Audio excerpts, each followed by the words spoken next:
On n'est pas bien là. Salut les makers. Aujourd'hui, petite vidéo spéciale explosion. Je sais, ça change de l'habitude.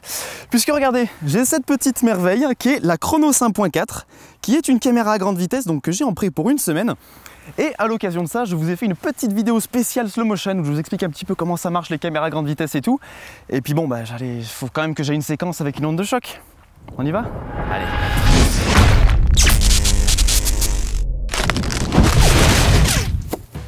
Alors pour ce shoot, je vais me mettre en 1024 par 340, ça va me permettre d'atteindre 4000 images par seconde.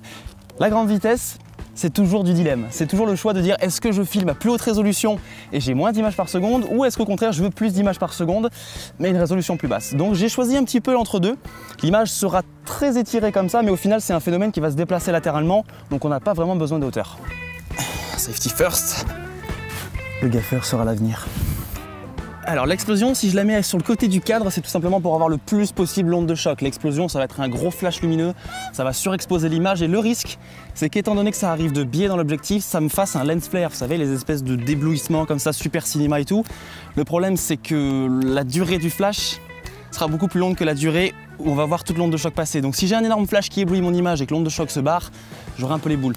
Donc je vais essayer de limiter au maximum cet effet-là en cachant une partie de l'objectif. Ok, on est prêt.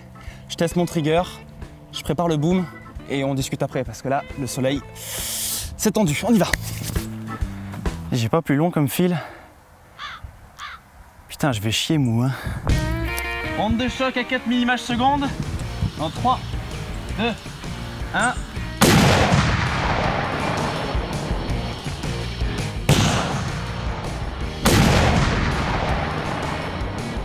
Oh mon Dieu!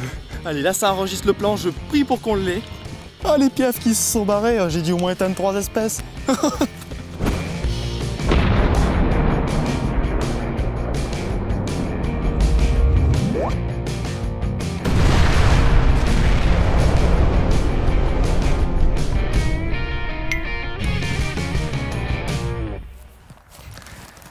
Pas content.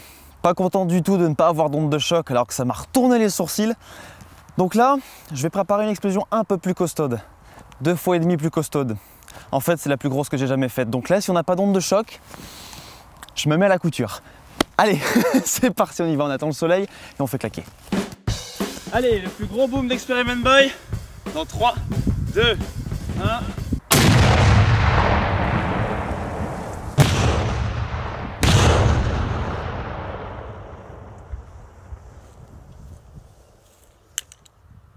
Je suis enceinte. Oh,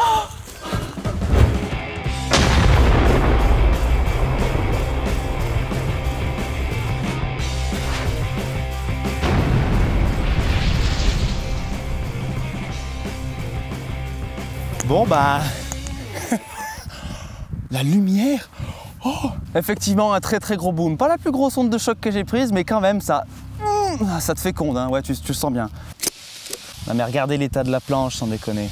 Alors cette petite bulle qu'on l'on voit sur le côté qui me déforme mon image, c'est tout simplement la zone d'air qui est comprimée, qui forme une sphère comme ça, qui s'expand un petit peu au-delà de la vitesse du son, d'où le phénomène d'onde de choc. Et si on la voit comme ça, c'est tout simplement qu'elle dévie la lumière qui vient de derrière. Parce que l'air est tellement compressé qu'il change d'indice de réfraction. Oui, voilà.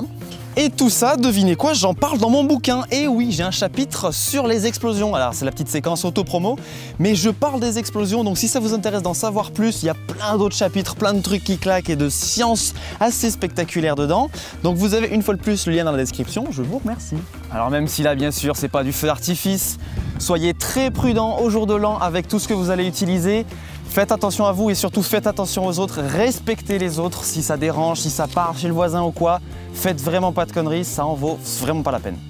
Encore un grand merci à David Kronstein qui m'a prêté cette caméra pour une semaine. Si vous voulez en savoir plus, vous avez quelques liens dans la description. Ça vient de sortir, c'est même pas encore sorti. Pour l'instant, c'est sur Kickstarter. C'est voilà, une caméra high-speed à un prix complètement abordable, une qualité qui est vraiment propre.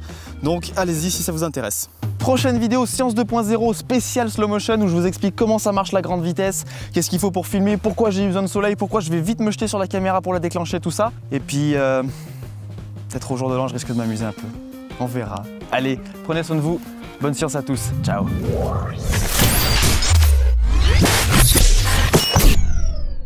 Ah non, en fait, j'ai assez de lumière. J'étais à F8. Coupé, mettez pas ça au montage.